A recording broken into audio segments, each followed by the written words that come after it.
Hola con todos, espero que se encuentren muy bien. Bienvenidos a mi canal de YouTube, en donde tengo algunos videos con relación a la carrera que yo sigo, que es Ingeniería Civil, que los invito a ver. Muy bien, empezando con el video, este semestre estoy cogiendo una materia muy interesante que se llama Ingeniería de Tráfico. Sin saber a profundidad lo que significa la materia, creo que todos relacionamos la palabra tráfico con esto. Sí, la congestión vehicular. Si bien la congestión vehicular es una parte del curso, esto no quiere decir que la ingeniería del tráfico necesariamente sea el estudio de la congestión vehicular. No obstante, es un tema o algo que vivimos día a día. La congestión vehicular es la condición de flujo extremadamente saturado por la demanda existente en una vía. Pero esto, ¿en qué afecta al ciudadano promedio? Pues es obvio, en el tiempo. Es por esto que generalmente se evitan estas rutas que estén congestionadas o específicamente en las horas picos. Ya que estamos hablando un poco del tiempo, creo que todos alguna vez en nuestras vidas hemos utilizado el transporte público para ir de un lugar A un lugar B, así como un automóvil personal, y yo me hago la siguiente pregunta. ¿Qué medio de transporte prefieren? Pueden dejármelo acá abajo en los comentarios, su respuesta. Los estaré leyendo. Creo que la gran mayoría escogerá el automóvil, por comodidad, incluso por costos, aunque esto a la final viene a ser algo subjetivo, ya que necesitas dinero para tener un automóvil que a la final creo que sale mucho más barato irte en transporte público que obtener tu propio automóvil. Pero sobre todo la gran mayoría dirá por el tiempo. De un lugar A un lugar B llego mucho más rápido en un automóvil que en transporte público. Pero ¿realmente es cierto esto? Pues lo veremos a continuación. Gran cantidad de gobiernos en el mundo buscan implementar políticas para aumentar el crecimiento del transporte público. Sin embargo, el automóvil privado sigue siendo la mejor opción para los ciudadanos, a pesar de todos los efectos negativos medioambientales ocasionados por el mismo. El crecimiento de usuarios de transporte público está limitado por muchos factores, como son los horarios y rutas fijas, la densidad de la población, la comodidad, y entre todas estas limitaciones está el más importante, el que es el tiempo. Por lo tanto, un factor importante para aumentar los usuarios de transporte público, además del costo, como es obvio, es el tiempo, que también se puede considerar como un indicador del rendimiento del transporte público. Un ejemplo de esto, un estudio realizado en Nueva York muestra que cuando un tiempo de viaje se reduce en 15 minutos, aproximadamente el 25% de pasajeros aumentan. Por tanto, los viajes en automóviles suelen ser mucho más rápidos que en el transporte público, como es obvio. Los patrones espaciales y temporales son sociales para mejorar los refuerzos de planificación urbana, pero ¿qué son estos patrones espaciales y temporales? Pues bien, hablando netamente del presente tema, los patrones espaciales son las rutas tanto del transporte público como del automóvil, y los patrones espaciales son las diferentes horas del día. Dicho esto, estudios recientes utilizan los GPS de transporte público de una forma general. Por tanto, se obtienen resultados simplistas, es decir, se utilizan velocidades constantes, cuando en la realidad la velocidad varía a lo largo del día.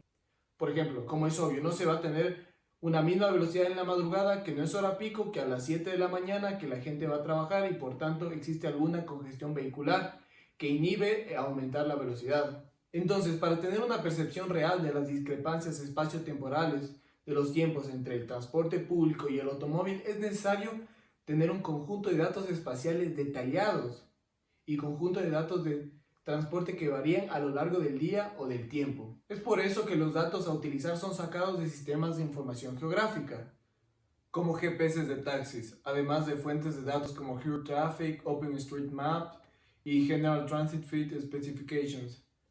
Entonces, con esos datos se puede tener una idea de los tiempos reales en función de determinadas horas del día y en función del medio de transporte, como es obvio el transporte público o el automóvil. No obstante, estos datos están destinados a simplemente rutas con determinadas funciones, como pueden ser, por ejemplo, lugares de trabajo, pueden ser hospitales, el centro, etc.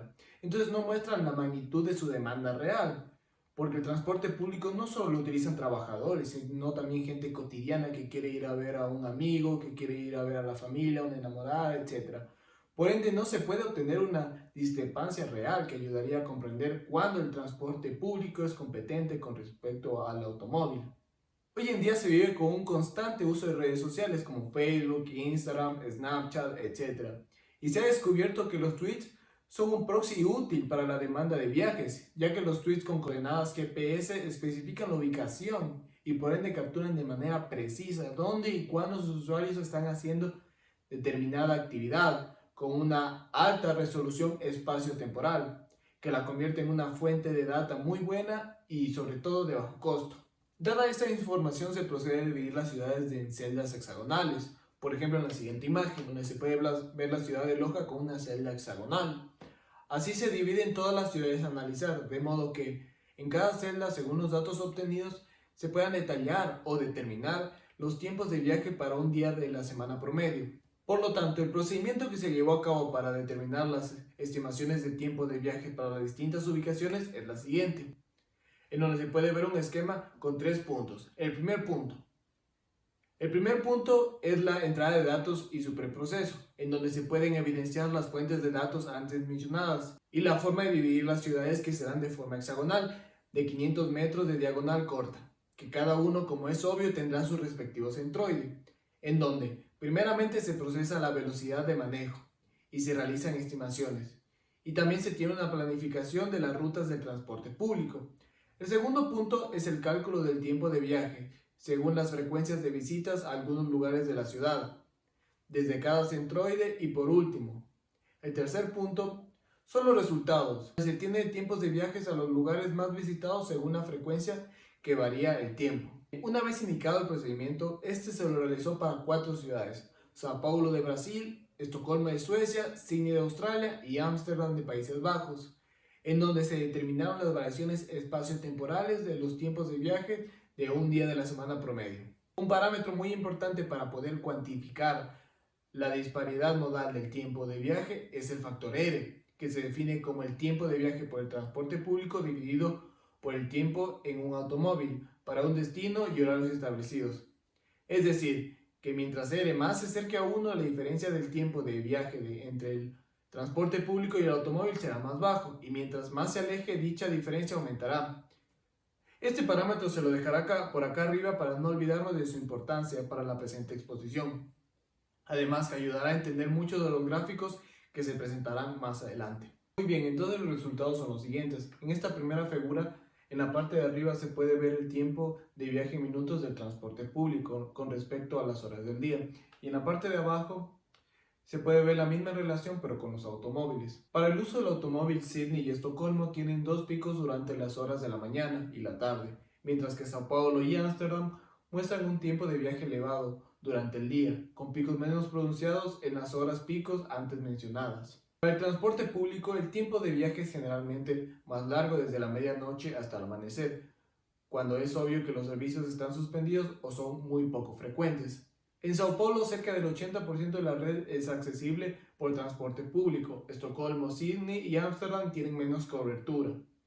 Sin embargo, Sydney tiene la mayor cobertura variable en el tiempo, ya por el cambio de la proporción de celdas en la cuadrícula, que pueden acceder a los destinos en el transcurso de un día típico. En esta segunda figura se muestra el espacio temporal, la variación en la relación del tiempo de viaje R, que está acá arriba, para las ubicaciones de origen en cada ciudad. Bueno, durante las horas picos R varía menos con la ubicación que en otros momentos del día. Por ejemplo, en Ámsterdam la proporción máxima de celdas de la cuadrícula que pueden acceder a los destinos es de alrededor del 40%, mucho más baja que en otras ciudades. La relación del tiempo de viaje R en la figura 3 muestra la distribución espacial del tiempo de viaje promedio diario por transporte público en comparación con el uso del automóvil, en contraste con la distribución de la densidad de población. Para cada celda de la cuadrícula, tomar transporte público requiere alrededor del doble de tiempo que usar el automóvil para todas las áreas de estudio. En las 4 áreas de estudio, la distribución espacial R refleja la organización espacial de las ciudades, por lo que la ventaja de los viajes en automóvil sobre el transporte público tiende a ser menor cerca de los centros de las ciudades, en regiones con mayor densidad de población y actividad y más cerca de la infraestructura del transporte público. La variación temporal de R mostrada en la figura 4.A sugiere que la proporción de tiempo de viaje promedio es de alrededor de 2 durante la mayor parte del día, y la mayor disparidad entre los dos modos se produce en la medianoche y antes del amanecer, cuando el servicio de transporte público generalmente está suspendido o se reduce, como se mencionó anteriormente.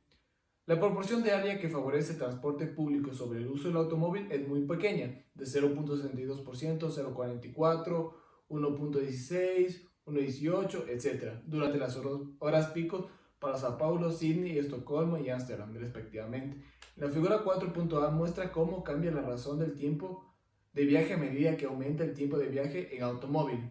Resulta que el transporte público supera a los automóviles en viajes más cortos. Para viajes de tiempo de automóviles mayores de 18 minutos, la disparidad aumenta con relación al automóvil.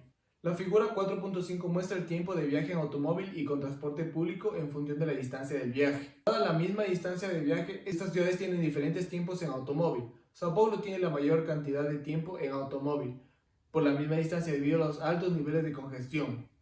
Dentro del rango de 0 a 40 kilómetros, tres ciudades muestran niveles similares de tiempo de viaje en automóvil, siendo Ámsterdam la más baja. A pesar de los tamaños similares, Sao Paulo y Sydney muestran diferentes patrones de tiempo de viaje en automóvil al aumentar la distancia de viaje.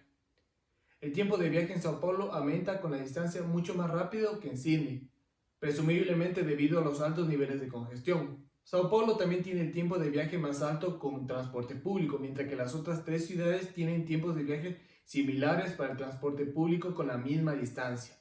En general, el tiempo de viaje en transporte público aumenta rápidamente para viajes de corta distancia de 0 a 20 km, pero aumenta una tasa menor para viajes de distancia de 20 a 40 km. Para viajes de largas distancias, es decir, mayores a 30 km en Sao Paulo y mayores a 50 km en Sydney, el tiempo de viaje vuelve a ser sensible al aumento de la distancia.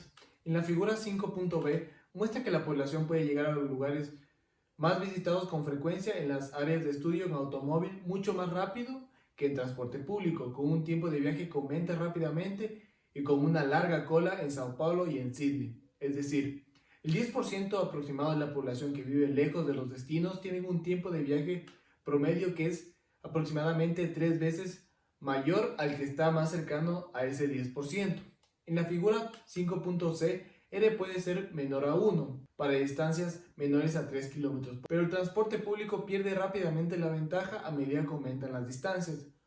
A excepción de Estocolmo, las ciudades muestran patrones similares cuando las distancias de viaje continúan aumentando. Por tanto, la disparidad entre el tiempo de viaje del transporte público y el tiempo de viaje en el automóvil continúa aumentando hasta que alcanza un valor máximo de alrededor de 15 kilómetros y luego comienza a disminuir. Esto se puede explicar por el aumento más lento del tiempo de viaje en transporte público que en automóvil. Además, como se muestra en la figura 5.d, la densidad de población y R también están correlacionados. Cuanto mayor es la densidad de población, menor es la disparidad entre los tiempos de viaje en automóvil y en transporte público.